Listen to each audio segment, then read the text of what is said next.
This is Saqib Kiani. मैं उम्मीद करता हूँ कि आप सब खैरियत से होंगे। तो लास्ट लेक्चर में हमने क्या देखा था, जावा में हमने वेरिएबल्स के बारे में देखा था कि वेरिएबल्स क्या होते हैं, उनके डाटा टाइप क्या होती हैं, और कुछ प्रोग्राम हमने रन करके भी देखे थे। ठीक है, तो वो वीडियो अगर आपने नहीं देखी तो काइंडली पहले वो वीडियो देख लें, फिर आपको ये चीज़ ज़्यादा बेहतर समझ आएगी। तो आज का लेक्चर बहुत इंटरेस्टिंग होने में जा रहा है, क्योंकि बहुत ही इंपॉर्टेंट टॉपिक स्ट्रिंग्स के बारे में पढ़ने जा रहे हैं। ठीक है, तो स्ट्रिंग्स क्या होता है, सबसे पहले ये जो होता है कि हमारे पास कोई भी टेक्स्ट जो होता है उसको स्टोर करने के लिए हम जावा में किस चीज़ को यूज़ करते हैं, स्ट्रिंग का वेरिएबल यूज़ करते हैं। ठीक है, स्ट्रिंग का वेरिएबल क्या चीज़ स्टोर करने के लिए होता है, टेक्स्ट हमारे पास स्टोर करने के लिए होता है। ठीक है, फॉर एग्जाम्पल मैंने हेलो स्टोर करना है, तो मैंने ये string greeting is equal to hello, हमने क्या कर दिया, हेलो को स्ट्रिंग डिक्लेयर किया मैंने ग्रीटिंग के नाम का, जिसमें मैंने कर दिया हेलो। ठीक है, ओके, तो ये हमारे पास क्या होता है स्ट्रिंग्स। आज हमने क्या देखने हैं, सिंपली हमने स्ट्रिंग्स के कुछ फंक्शन देखने हैं। ठीक है, तो सबसे पहला फंक्शन जो मैं आपको बताने जा रहा हूँ वो है स्ट्रिंग की लेंथ। अच्छा, सबसे पहले आप ये चीज़, एक जो मेन चीज़ होती है, लोग इसमें कंफ्यूज रहते हैं, ये चीज़ आप ये कॉन्सेप्ट अपना क्लियर कर लें कि हमारे पास दो तरह की स्ट्रिंग होती है। ठीक है, एक स्ट्रिंग होता है जो हमारे पास जो होता है हमारे पास स्मॉल लेटर से लिखा जाता है, स्मॉल एस से लिखा जाता है, और एक है जो हमारे पास कैपिटल एस से लिखा जाता है स्ट्रिंग। वो जो स्मॉल एस से लिखा जाता है वो हमारे पास क्लास नहीं होती, वो बल्कि सिंपल डाटा टाइप होती है। ठीक है, उसके हमारे पास कोई फंक्शन नहीं होते बिल्ड इन। लेकिन जावा में जो स्ट्रिंग है वो कैपिटल लेटर में अगर हम लिखेंगे तो उसके हमारे पास बहुत ज़्यादा बिल्ड इन फंक्शन होंगे, जो हमारे लिए ज़्यादा ईजी होता है और जैसे हमारे लिए ज़्यादा क्या होता है, फ़ायदेमंद होता है। ठीक है, तो हम स्ट्रिंग के ये जो है कैपिटल स्ट्रिंग के बारे में हम करेंगे, क्योंकि इसका हमारे पास बहुत ज़्यादा एडवांटेज है। तो जो स्ट्रिंग की जो क्लास है इसके हमारे पास क्या है, हमारे पास बहुत से हमारे पास फंक्शन भी हैं। ठीक है ये लेंथ क्या नाम है, वेरिएबल जो है स्ट्रिंग का, ये हमारे पास कैरेक्टर को स्टोर करने के लिए होता है। ठीक है, तो सबसे पहला जो मैं आपको पढ़ाने जा रहा हूँ वो क्या है जी, लेंथ कैलकुलेट करना। कि कोई भी स्ट्रिंग है, फॉर एग्जाम्पल आपका नाम है, तो आपके नाम में कितने कैरेक्टर हैं, ये फॉर एग्जाम्पल आपने उसकी लेंथ देखनी है। या फॉर एग्जाम्पल 100 कैरेक्टर का कोई पैराग्राफ है, आपने ये देखना है कि कितने कैरेक्टर हैं, तो आपको पता लग जाएगा 100 कैरेक्टर हैं। ठीक है, तो सबसे पहला फंक्शन क्या है, हमारे पास लेंथ का फंक्शन है। ठीक है, तो सिंपल उसी तरह हम क्या करेंगे, स्ट्रिंग उसी तरह डिक्लेयर होगी। पहले क्या होता है, वेरिएबल का नाम होता है। ठीक है, उसके बाद पहले होता है जी डाटा टाइप होती है, फिर वेरिएबल का नाम होता है, फिर आगे इक्वल टू करके हम वैल्यू दे देते हैं। इसी तरह हमने string text is equal to ABCDEF up to so on. ठीक है, तो हमें पता है प्रिंट करने के लिए system dot out dot print L है। ठीक है, तो अब हमने क्या देखना है, इस वेरिएबल की लेंथ देखनी है। ये चीज़ अपनी हमेशा याद रखनी है कि जो आपका स्ट्रिंग जो भी आपका स्ट्रिंग है उस पर कोई भी जब फंक्शन अप्लाई करेंगे तो डॉट लगा के साथ करेंगे। ठीक है, फॉर लेंथ का फंक्शन है तो जो भी मेरा वेरिएबल का नाम है उसके साथ डॉट लगा के आगे फंक्शन का नेम। फॉर पर यहाँ पे मेरे वेरिएबल का नाम है TXT। ठीक है, TXT मेरे वेरिएबल का नाम है, मैंने इसकी लेंथ देखनी है। मैं क्या करूँगा, देखो यहाँ तक सेम है, हमें पता है कि जब हम दो स्ट्रिंग करते हैं तो बीच में क्या करते हैं, प्लस का सिंबल लगाते हैं। हमने लिखा था length of this string is plus, अगर हमने वेरिएबल लिखना था इसलिए हमने इसको कोटेशन में नहीं लिखा। ये हमने चीज़ अब पहले भी लेक्चर में आपको बताई हुई है। ठीक है, तो अब हमने क्या किया, TXT डॉट लेंथ, जिस चीज़ की लेंथ तनी है उसके उस वेरिएबल का नाम डॉट आगे फंक्शन का नाम। ठीक है, ये सबसे पहला हमारे पास है किसी चीज़ की लेंथ फाइंड करने के लिए। ठीक है, उसके अलावा क्या हो सकता है, हमारे पास अपर केस का फंक्शन है, टू लोअर केस का फंक्शन। इसी तरह हमारे पास TXT हेलो वर्ल्ड है। ठीक है, हमने क्या करना है, प्रिंट एल में सिंपल हमने आपको क्या बता दिया कि जो वेरिएबल नेम है उसके साथ डॉट लगा के आगे हमने क्या करना है, फंक्शन का नाम लिख देना है। ठीक है, तो हमारे पास फंक्शन क्या है, to upper case to lower case. अच्छा, एक और चीज़ आपने हमेशा याद रखनी है कि जो हमारे पास जावा में होते हैं कि जो भी हमारे पास फंक्शन होते हैं वो कैसे होते हैं कि पहला वर्ड जो होता है स्मॉल होता है, फिर अगला हर वर्ड का जो होता है ना उसका पहला जो होता है अल्फ़ाबेट जो होता है, ठीक है, वो क्या होता है कैपिटल। जैसा ये टू अपर केस है तो टू जो है वो छोटा, उसके बाद अपर का यू बड़ा, केस का सी बड़ा। ये आपने हमेशा याद रखना है कि जो हमारे पास बड़े नाम वाले फंक्शन होते हैं 2-3 वर्ड वाले, उसमें यही फॉर्मेट चलेगा, हमने याद रखना है। ठीक है, टू अपर केस है तो टू छोटा ही है, लेकिन अगले जितने भी वर्ड आएंगे उनका पहला अल्फ़ाबेट हमने क्या करना है, बड़ा करना है। To upper case to lower case, ये क्या करेगा, हेलो वर्ल्ड हमारे पास सिंपली ये लिखा हुआ है। जब ये लग जाएगा फंक्शन तो उसकी आउटपुट क्या आ जाएगी, सारे कैपिटल हो जाएंगे। इस तरह नीचे वाला लोअर केस जो है ये सारे क्या हो जाएंगे, स्मॉल में कन्वर्ट हो जाएंगे।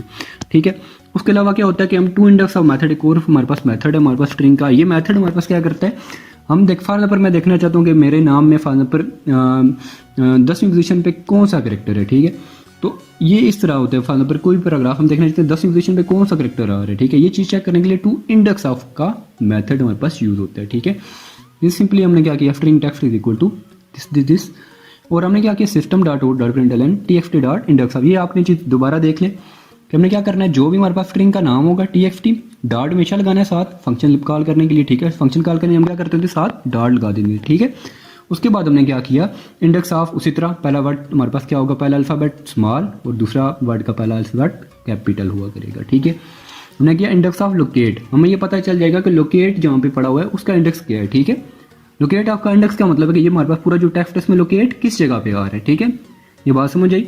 कि ये लोकेट जो है हमारे पास TXT में किस जगह पे पड़ा हुआ है। ये हमारे पास इंडेक्स ऑफ का मेथड में ये बहुत ज़्यादा हेल्पफुल होता है, आगे बहुत ज़्यादा हमारे पास ये भी यूज़ हुआ करेगा, ठीक है। ये चीज़ समझ लें, ये पूरा पैराग्राफ है, हम देखना चाहते हैं कि इस पूरे पैराग्राफ में किस जगह पे हमारे पास कोई स्पेसिफिक चीज़ पड़ी हुई है। लोकेट हम देखना चाहते हैं कहाँ पे पड़ा हुआ है, ये इसका रिजल्ट क्या आ जाएगा 7 कैसे आ जाएगा, ठीक है। 7 ऐसे आ जाएगा कि हमारे पास क्या होता है, ये जो हमारे पास जावा होता है इसमें हमारे पास जो काउंटिंग होती है इंडेक्स की, ये 1 से नहीं होती, ये कहाँ से होती है 0 से होती है, ठीक है। तो ये 0 से काउंट करना शुरू करेगा, ठीक है। 0 1 2 3 4 5 6 एंड एल कहाँ पे आता है 7। तो ये जो लोकेट है इसको देखो ये 2 जगह पे है, एक लोकेट शुरू में एक दूसरे पे वो पहले वाले का बताएगा। जो फर्स्ट पे जो लोकेट है उसके पहले लेटर से वो बताना शुरू करेगा, तो पहला लेटर 7 से शुरू हो रहा है, इसकी आउटपुट 7 आ जाएगी। उसके अलावा एक और बहुत इंपॉर्टेंट चीज़ है, वो क्या है, स्ट्रिंग कॉन्कैटिनेशन। स्ट्रिंग कॉन्कैटिनेशन क्या होता है कि 2 स्ट्रिंग्स हैं मेरे पास, उनको मैंने क्या करना है आपस में जोड़ना होता है। फॉर एग्जाम्पल फर्स्ट नेम और लास्ट नेम मोस्टली जो हमारे पास यूज़ होता है, हम यूज़र से फर्स्ट नेम पूछते हैं, लास्ट नेम पूछते हैं, फिर जब देखो डिस्प्ले जब हो रहा था पूरा नाम लिखा होता है, ठीक है। हम फॉर एग्जाम्पल मेरा नाम है मोहम्मद साकिब, ठीक है, तो मोहम्मद फर्स्ट नेम में लिखा होता है, लास्ट नेम में साकिब लिखा होता है, लेकिन जब डिस्प्ले हो रहा होता है तो लिखा होता है वेलकम मोहम्मद साकिब, ठीक है। बात समझ लगी। तो ये हमारे पास क्या होता है, तो इसके लिए हम सिंपली क्या करते हैं, 2 स्ट्रिंग को कॉन्कैटिनेट करने के 2 तरीके हैं, ठीक है। पहला तरीका क्या होता है कि जो स्ट्रिंग है फर्स्ट नेम और लास्ट नेम, ठीक है, तो इन दोनों को डिस्प्ले करते वक्त बीच में प्लस का सिंबल लगा दो, तो सिंपली वो क्या हो जाएंगी, कॉन्कैटिनेट हो जाया करेंगी। दूसरा तरीका होता है हमारे पास कॉन्कैटिनेट का मेथड भी होता है, ये देखें जी, दूसरा क्या होता है कॉन्कैटिनेट का मेथड। कॉन्कैटिनेट कैसे, अब ये आपको बात पता चल गई कि जो भी उन्हें फंक्शन कॉल करना होता है फिर उनका वो कैसे करना होता है कि पहले वेरिएबल का नाम फिर डॉट लगा के फिर आगे फंक्शन का नाम, ठीक है। तो कॉन्कैट का भी हमारे पास मेथड है, ठीक है। तो ये कैसे, जिसको जिसके साथ जोड़ना है, अब देखो मैंने फर्स्ट नेम को लास्ट नेम के साथ जोड़ना है, system.out.println में हमने डिस्प्ले करने के लिए किया, ठीक है।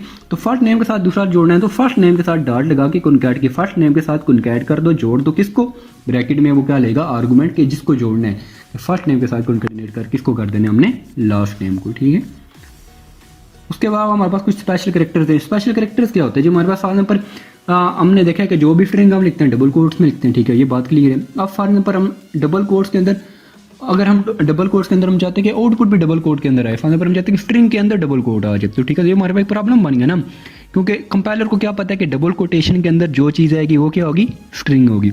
लेकिन हम चाहते हैं कि हम जो हमारे पास पैराग्राफ है उसके अंदर डबल कोट्स कभी जरूरत पड़ जाती है हाईलाइट करने की, जिस तरह ये पैराग्राफ हमारे पास लिखा हुआ है, इसमें वेकिंग्स क्या है हमारे पास डबल कोट्स में, लेकिन जब इसको रन करेंगे तो क्या आ जाएगा, एरर आ जाएगा, क्योंकि हमारे पास क्या होता है स्ट्रिंग यहाँ पे, इसका मतलब है कि कार्ड के पास स्ट्रिंग खत्म हो गई है, ठीक है।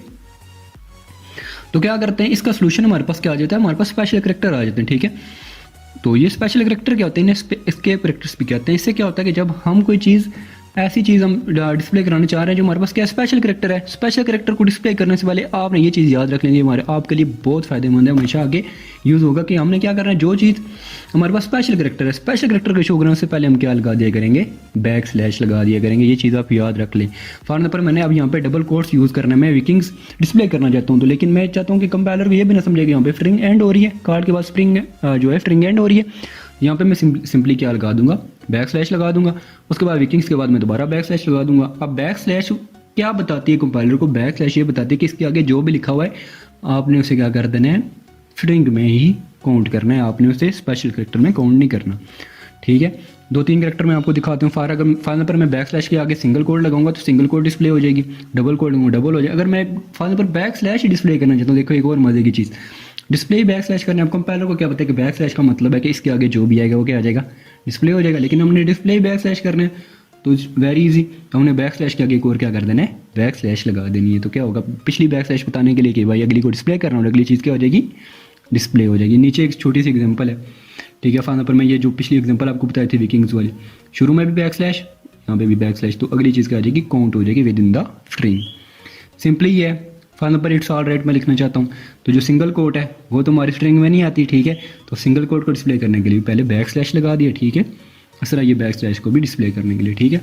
उसके अलावा कुछ और भी उसके सीक्वेंसेस होती हैं, बैकस्लैश एन नेक्स्ट लाइन में जाने के लिए होता है, backslash r carry return, backslash t tab देने के लिए, बैकस्लैश भी बैक स्पेस करने के लिए होता है, ठीक है। ये आपने खुद करके देखनी है चीज़ें, ठीक है। अच्छा जी, अब मैं आपके लिए एक एग्जांपल लेके आया जो मैं आपको रन करके भी दिखाऊंगा। सिंपली पहले मैं आपको बता देता हूँ कि ये एग्जांपल कैसे हुई है। सबसे पहले तो आपको मैं ये चीज़ तो पता चल गई है, ठीक है, कि सबसे पहले हमने क्या बनानी होती है, क्लास बनानी होती है, ठीक है। मैंने बना दी class, public class string test, मैंने स्ट्रिंग टेस्ट के नाम की क्लास बना दी, हमें पता लग गया, ठीक है। क्लास के अंदर हमने क्या किया जी, हमने ये भी हमें पता लग गया कि public static void main string arguments, ये हर जो हमारे पास प्रोग्राम है वो हमें आता है हमारे पास सिंटैक्स से। मैंने फर्स्ट नेम रखा मोहम्मद साकिब, लेफ्ट नेम में हमारे पास क्या लिख दिया, साकिब लिख दिया। अब मैंने क्या किया, ये मेरा प्रोग्राम क्या है कि कॉन्कैटिनेट करने का प्रोग्राम है, हमारे पास प्रोग्राम है, ठीक है। तो मैंने क्या किया, एक और वेरिएबल डिक्लेयर किया नेम का, उसको मैं क्या कर दिया, first name plus last name. तो अब नेम के अंदर क्या चला गया, मोहम्मद साकिब, तो मैंने सिया प्रिंट भी कर दिया, ठीक है। अच्छा ये चीज़ हम देख लेते हैं, तो ये मैंने आपके लिए ऑलरेडी रन करके रखी हुई है, मैं आपको पहले से ये दिखा देता हूँ। ये कोड है मेरे पास, ठीक है, ये कोड लिखा हुआ था, इस चीज़ को मैंने रन करके लिख दिया, ठीक है। देखें ये इसकी आउटपुट आ गई है। अच्छा जी, यहाँ पे एक और ट्विस्ट मैं आपको दिखा रहा हूँ। ये देखें यहाँ पे मोहम्मद और साकिब आपस में क्या हुए, जुड़े हुए हैं, ठीक है। ये आपको एक और आपके लिए ये टास्क है कि आपने जो अपना नाम लिखा होगा वो बीच में स्पेस भी आनी चाहिए, ठीक है। ये आपने करके देखना है, सही है। आज का लेक्चर यही है। और इसके बाद आप एक और चीज़ भी है, आपने ये भी आपने क्या करना है, करके देखना है। क्या करके देखना है जी, ये चीज़, ओके। ये आपके लिए क्या है, एक और असाइनमेंट आपको मैं दे रहा हूँ छोटी सी। आपने क्या करना है कि आपने अपना फर्स्ट नेम लेना है, ठीक है, और आपने क्या करना है, उसकी लेंथ प्रिंट करानी है, ठीक है। ये सिंपल आपके लिए प्रोग्राम है, आप करें, इंशाल्लाह लर्निंग होगी, ठीक है। ओके, नेक्स्ट वीडियो में मिलते हैं।